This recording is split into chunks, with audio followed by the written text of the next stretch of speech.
Missouri falls to Oklahoma in Norman, 17-6. Still have not won there since the LBJ administration. I'm Tucker Franklin here with your Mizzou That's Who postgame show. Thank you for hanging out with us here as, again, the Missouri offense falls flat. Bo Pribula does not fix the Missouri offense. They cannot get anything going on the scoreboard. As once again, another incredibly frustrating performance from the Missouri Tigers, whether it's the offense, whether it's special teams. Give the Missouri defense all the credit in the world, folks, for allowing them to keep them in this football game. Didn't matter, though. Unless the defense was going to score 17 points, it didn't matter. Because Missouri loses another one after outgaining Oklahoma 301 to 276. Only 70 rush yards for the Missouri Tigers on the day. 70 rush yards on 35 attempts. 35 attempts, 70 yards. Ahmad Hardy leads all rush. No, not all rushers, sorry. Leads Missouri with 57 yards rushing on 17 carries. Jamal Roberts only has 14 on 10 carries. A wildly disappointing game. Let me know how you guys are feeling about that one. Austin James says, never should have started Pribula. Caleb Long, I wanted Bo to work, but it's not going to. Shout out the defense, though. Earlier this season, I called Bo Brady Cook 2.0. That was disrespectful to Brady Cook. I don't know if it's that far. Zach Hill says, sorry, buddy. Zach is a No You fan. Boo Zach. Everybody boo Zach in the chat. It's so frustrating, chat. It's not necessarily... Here's where I'm at. Here's where I'm at with this Missouri team. It's not I'm mad that they lost to a top 10 team. I'm not mad they lost on the road, right? This is a place that Missouri hasn't won, as I mentioned, since the LBJ administration. We hadn't landed on the moon yet the last time Mizzou beat Oklahoma in Norman. Potentially foolish to think that they could go down there and win that football game just because historically this is something that they don't do. So I don't know if I necessarily expected them to win the game. I thought their defense could keep them in long enough or maybe they could make some plays. But they couldn't even make plays, guys. This offense couldn't make plays. And it's so confusing and so frustrating. Definitely special teams plays into it. I don't understand. Larry Newble said we have so many chances, but we can't make things work. So frustrating. That's the last part there. The we can't make things work. That is what's so weird and so frustrating to me because I feel like, Larry, we can't make the Pop-Tarts Bowl. That's only Big 12 and ACC, unfortunately. I wish we could go to the Pop-Tarts Bowl. I'd be cheering for it. I'd be cheering for the Pop-Tarts Bowl. What's so confusing to me about this offense, guys, is if you look at it piece by piece, if you look at the individual components of this offense, you would think that this is a good offense. They've got really good running backs. They have incredibly talented wide receivers. Their offensive line is pretty damn good. It's quarterback. Quarterback play has not been great. Whether it is Matt Zoller's coming in as a true freshman starting against the number 3 team in the country, who's now the number 2 team in the country, or Bo making another questionable decision today when they get a penalty and the next thing they do, he throws an interception. That's not the first time he's done that this year, guys. 2 picks for him, 231 yards through the air, 20 of 36, no touchdowns. That's a 56% completion percentage for Bo Pribula on the day. Don't see a lick of Matt Zollers.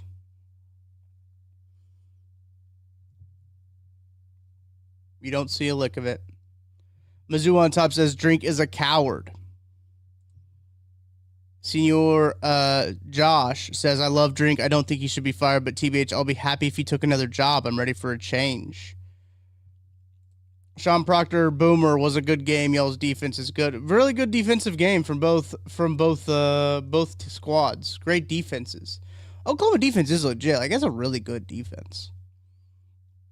But it's not like Missouri didn't have guys open.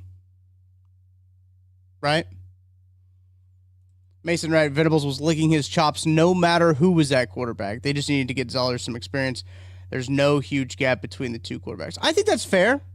I think that's probably fair to say at this point with between Zollers and Prabula, there's no huge gap. I think Prabula gives you a little bit more in the run game as a quarterback runner, but like with his ankle, how much do you really want to run him? But Zoller's arm is better. Zollers has a better arm. I don't know, man. It's really interesting. I know a lot of people it's going to come back to play calling and special teams. Play calling and special teams are going to be the two things for this team and for people to talk about. It's going to be a huge talking point, I think, the rest of the season. As Missouri has one game left, it'll be against Arkansas. We'll see what happens there. It's going to be a huge talking point. That first drive of the game, though, chat, like the first drive of the game was a really good drive. It was a really good drive by Missouri. They get the ball first, and it doesn't end in a field goal. They take a 6-minute drive. They run 14 plays, go 54 yards, 8-minute time of possession. 8-minute time of possession there, go for 14 plays, 54 yards, ending in a field goal. Would have really loved. There's a holding penalty that really costed it. If Missouri could have got out on their front foot, got a touchdown, and got 7 points on the board, I would have felt a whole lot better because Oklahoma's first 3 drives were punt, punt, punt in 7, 10, 13 plays. They ran 13 plays their first 3 drives going into the second quarter and punted all 3 times. Missouri's defense stood on their head. Missouri's offense couldn't get anything going. That is the microcosm of the season, right? Missouri's defense coming out and standing on their head, and the offense not being able to take advantage. Not being able to take advantage. Josh says the block field goal up 3-0 changed the whole game. For sure. Huge momentum shift. Absolutely huge momentum shift in that game, that block field goal was. The field goal attempted that was missed. That was a 6-play, 60-yard drive. They went 60 yards. Only 3 minutes of game time, but they went 60 yards in 6 plays. Now, I do think that there was a penalty in there that did assist in that. But you hit that. Let's see, that was, yeah, that would have been right before Oklahoma gets the touchdown. So they would have been up 6-0 with about 7:37 left in the first half. They would have been up 6-0. And at that point, Oklahoma had not shown you anything. Oklahoma's offense had not shown you anything.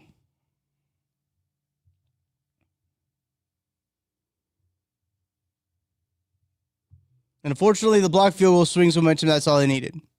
That's all Oklahoma needed. The back-to-back touchdowns were brutal that Missouri gave up, and ultimately is the backbreaker in this game. The back-to-back drives where they give up the touchdown, then they allow the Oklahoma team to, after they punt, 3 and out, they lose actually 21 yards.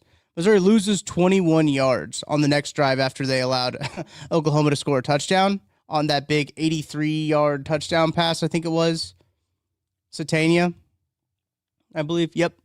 3 plays, 90 yards for them. Missouri gets the ball back. They go 3 and out, and they lose 21 yards. And then allow Oklahoma to drive all the way down the field again to score a touchdown. 7 plays, 35 yards, 2.5 minutes of game time. Not nearly, but almost 2.5. Missouri answers back with a field goal right before half, but I also think that was huge. It was a really weird, poorly managed, I think, into half situation in the red zone. They get all the way down to the red zone, and they choose to kick a field goal from the 3. Cowardly. I think there was some cowardly coaching early on in this game. They were playing not to lose this game. They were coaching not to lose this game, I should say. Shouldn't say they were playing. They were coaching not to lose this game.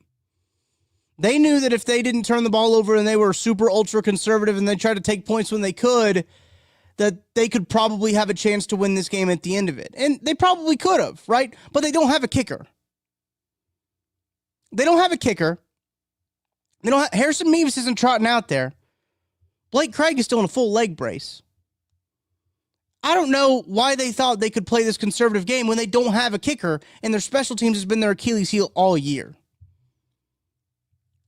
They get in the red zone. They get in the red zone and stall out. They choose to run the ball on third down. I saw somebody bring that up. Larry said that. I'm just mad at why in the world we run on third and goal. I get it. You're running the football really well. Ahmad Hardy breaks a lot of tackles. Sure, fine. You have your one timeout.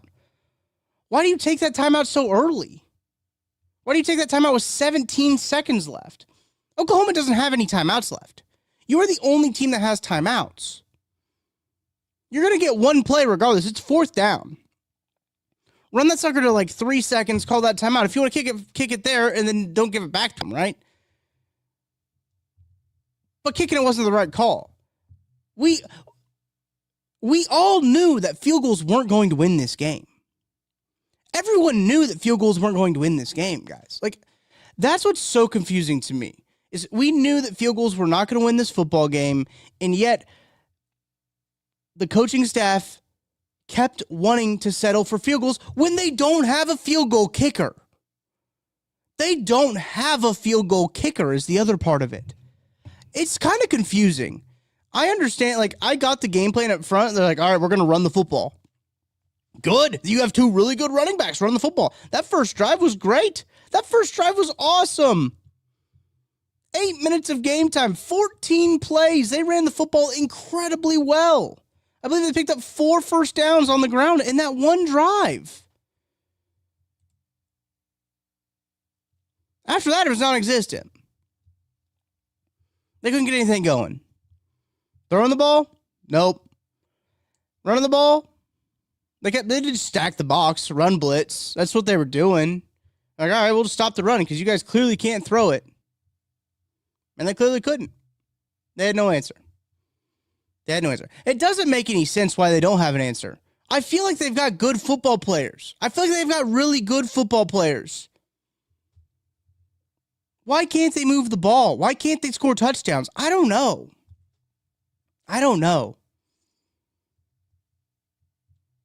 Mason Wright says, big question is, does Drink go to Penn State? They love coaches who can't beat top teams. It seems like it'd be right up his alley, man. He fits the profile, I guess. If he goes anywhere, that's probably where he goes. I don't have warm and fuzzies about it, guys, and it's not inside information or anything. I just don't have warm and fuzzies about Eli Drinkwood staying at Missouri, which is really unfortunate. Really unfortunate, but it doesn't give me warm and fuzzies. Let me know what you guys are most frustrated with in the chat. Special teams, offense, those are the big things, man. I know that those are the two really big things. You need to flip the field, you get a really poor punt as well. They are just on special teams. They only have one real football unit on this team. They only have one real unit on this team, and it's the defense. And it really is a shame. This defense is probably a top 15, top 10 defense in the country. But they have an inept play on two other phases of football. That's just frankly unacceptable. I realized something when I was sitting there and watching this game. I got to take a break, but I'm going to tell you guys about this after the break. I realized I was watching this football game unfold, and I realized something as I was sitting there watching this game and why it felt all too familiar. I got to take a break. I'll tell you about what I started to think about coming up right after this. Calling all Chiefs fans, you could be on the field at the 50 inside GEHA Field for the official coin toss at a Chiefs home game this season. Visit Chiefs.com/GEHA now. Enter to win a chance to be on the field for a once-in-a-lifetime view of the pre-game coin toss. Plus, you can score other exclusive prizes. Enter for a chance to win at Chiefs.com/GEHA. GEHA is the proud partner of the Kansas City Chiefs. I'm Heather Luce, broker owner, KC Local Homes, and Emprise Bank has been a great partner for us. They're our partner in Possible. Debbie and I hit it off immediately, and she was one of the first bankers that I would say sat down with me and actually genuinely cared about my story and where I was coming from and what I was trying to do, not just what kind of loan do you need, how much equity do you have, and she really kind of laid out my options for me and just made the process make sense, and I felt comfortable with it. Start to talk about it and think about it, a building popped up that I wanted, that I could afford, and it was in a great area. And so they really guided me through the SBA. I used the SBA loan to acquire it and really guided me through that process and made it happen. I think that we talk about that a lot, where we wouldn't have a business. We wouldn't have what we have here if we didn't have the clientele that we do. I've always functioned out of a people over profits mentality. The houses sell themselves, right? Like, I'm here to help people and facilitate the transaction for them. Missouri, big news. It's almost your turn to get in the game because DraftKings Sportsbook is coming to the Show Me State on December 1st. Soon you'll get fast payouts when you win, a safe and secure app that's easy to use, and promos that keep the action going all season long. No wonder it's America's top-rated sportsbook app. The countdown is on. New customers can sign up right now and score $300 in bonus bets on launch day. Download the DraftKings Sportsbook app and use code KCSN. New Missouri customers sign up today and score $300 in bonus bets once we're live. That's code KCSN. The crown is yours. In partnership with DraftKings Sportsbook. Gambling problem? Call 1-800-GAMBLER. 21 plus, physically present in Missouri. Eligibility and restrictions apply, subject to regulatory licensing requirements. Bonus bets are not withdrawable and expire 7 days after issuance. For additional terms and responsible gaming resources, see sportsbook.draftkings.com/promos. Looking to remodel your home and in search of a top quality company to do the job? Contact Elenco. Since 1986, Elenco has been the remodeler of choice for customers throughout Kansas and Missouri. As a family-owned and operated business, Elenco provides customers top-quality products and unbeatable service straight from their family to yours. From windows and doors to siding, insulation, and bathroom renovations, there's no need that Elenco can't meet and exceed. Elenco only installs products that have proven track records of success, such as the Kohler Luckstone shower system. Elenco's installers are factory-trained professionals who know how to get the job done, not only quickly, but flawlessly. Whether you're located in Kansas City, Topeka, Wichita, or a rural town in northeastern Kansas or western Missouri, Elenco will come to you.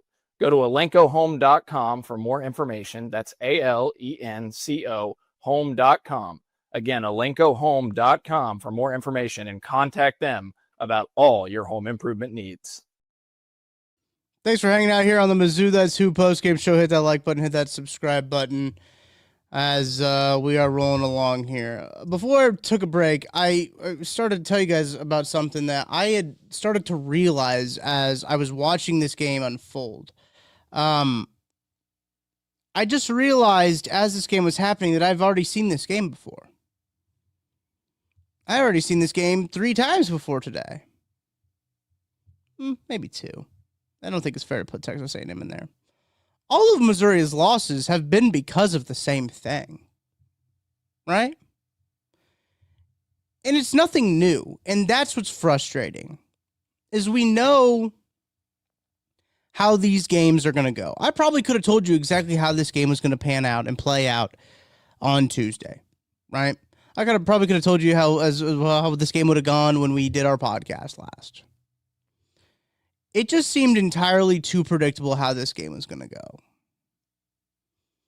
It seemed like that Missouri's defense would play really well because that's what they've become accustomed to. They've become a really good defensive team the past few years with Corey Batoon, even back with their other defensive coordinator. They've been a pretty good defensive team really since they came into the SEC. They've had a really good defense. And the offense we knew probably wasn't going to do a whole lot either. We just saw them go up against a really good defense in Texas A&M, and now granted they stuck around a little bit better than they did against Texas A&M. That's because Texas A&M's offense is better than Oklahoma's offense. But I could have probably told you that special teams was going to do something stupid, that they'd have a missed field goal. I probably could have told you that there would be some questionable play calling decisions. I probably could have told you that they wouldn't really be able to get anything going on the ground against a pretty stout defense. They couldn't really throw the football when it mattered. Hell, I probably could have told you that Bo Prabula makes a questionable read or two in his throws. And you'd be like, yeah, that makes sense. Probably could have told you that they took an untimely penalty in the first drive that takes 7 points off the board. Really 4, but it takes 4 more points off the board for them. And you'd been like, okay, yeah, that's usually how you go back and you look at any other games, how they lost. Yeah, that's what happens. That's what happens in those games. And this is what happened in this one. There was a tweet from Gabe DeArmond, Power Mizzou Com on Twitter. I had quote tweeted it. This was after the touchdown from Isaac Satania. After his touchdown, Gabe had tweeted out. See if I can find this. 87-yard touchdown from John Mateer to Isaiah Satania. 7-3 Sooners. One big play. The fact Mizzou is losing this game is incomprehensible. At that point, if you go and look at that point before their touchdown, let's see here. Let me pull this up. Let me make sure this is right. I want to make sure this is right because in the first quarter, Missouri had outgained Oklahoma 78-7. Minus 7, excuse me. 78 to minus 7 in terms of offense. They're averaging 14 yards a carry. Or 4 yards a carry, sorry. On 14 rushes, 4 yards a carry. 61 rush yards. They were running the football. 4-5 through the air. Did take 2 penalties. But 78 total yards on offense to minus 7. Then they allow the big play that puts Oklahoma up 7-3. Oklahoma does not surrender the lead the rest of the game. The rest of the day, the lead is not surrendered by Oklahoma. And that's been the story for Missouri all year long. A crucial penalty killing a drive, resulting in 3 points. The defense allowing big plays. For that being really the only offense that the other offense has is big plays that the defense allows. All year, guys. It's been all year the same thing.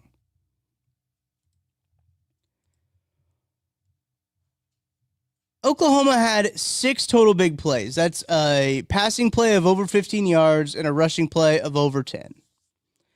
They gained 39 yards on explosive plays on running the football and 3 plays on pass plays, explosive pass plays. For a total of, hang on, let me do a little bit of napkin math right here. 18, 3, 4, 5, 158 yards. 158 yards in big plays. If you look at Oklahoma's total yards, they had 276 total yards. Wow. Let me pull up the calculator real quick. Look, you're getting a live look up here on the pod. So 158 of Oklahoma's 276 yards were from big plays. That is 57% of their offense. 57% of Oklahoma's offense came from big plays. That is a lot. And that is also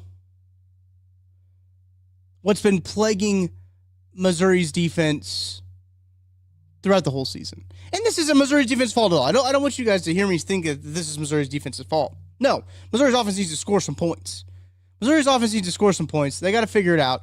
They're going up against a really good offense next week in Arkansas. They can move the football. Overall, incredibly frustrating. Incredibly frustrating. Larry says some crucial penalties killed us. It's the same story. It's just the same story, different week is kind of how it's come down. And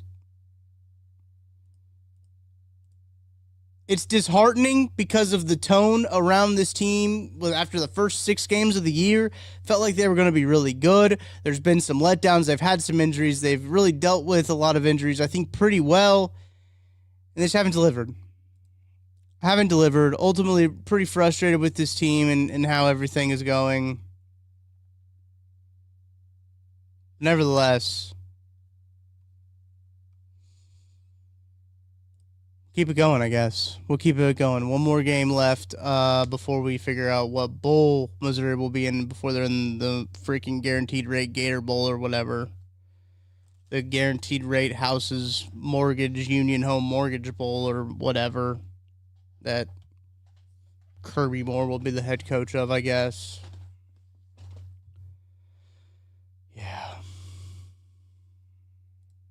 Yeah. Well, look around the SEC here. Missouri obviously an 11 a.m. game, so not a lot of other SEC games going on right now. But we'll take a look at the SEC schedule. Alabama up on Eastern Illinois 35-0. Auburn 42-17 on Mercer. Texas and Arkansas just got underway. Vanderbilt is up 3-0 on Kentucky at the time of recording this podcast. A&M obviously rolls over Stanford 48-0. 35-3 Georgia over Charlotte. And South Carolina will play Coastal. Tennessee will play Florida later tonight, and LSU will play Western Kentucky. So, overall, not a bunch of barn burners before we get rivalry week. Arkansas coming to town. We'll see the 2-8 Arkansas squad, how they do against Texas, and we'll move on from there. As Missouri loses in Norman once again, have not won in Norman, Oklahoma since 1966. You can do the math in that one. As Missouri loses 17-6. I believe that is their fourth loss of the year, right? Fourth loss of the year for the Missouri Tigers. 7-4. Hopefully they move to 8-4 next week. But appreciate everybody hanging out with me here. A little quick show as I think there's just some general frustrations all around with Missouri and this team, and we'll see where they go. We'll see where it goes. But that's going to do it for me. Appreciate you guys hanging out with me. Make sure to hit that like button, hit that subscribe button. We'll be back on later this week for Missouri and Arkansas preview with Maggie Johnson. Maggie was down there in Norman, so we'll see how she's feeling. We'll get a vibe check from her then. But appreciate you guys listening all the way until the end. I'm Tucker Frankel. Thank you guys so much. Again, Missouri loses 17-6 to Oklahoma. We will talk to you guys next week.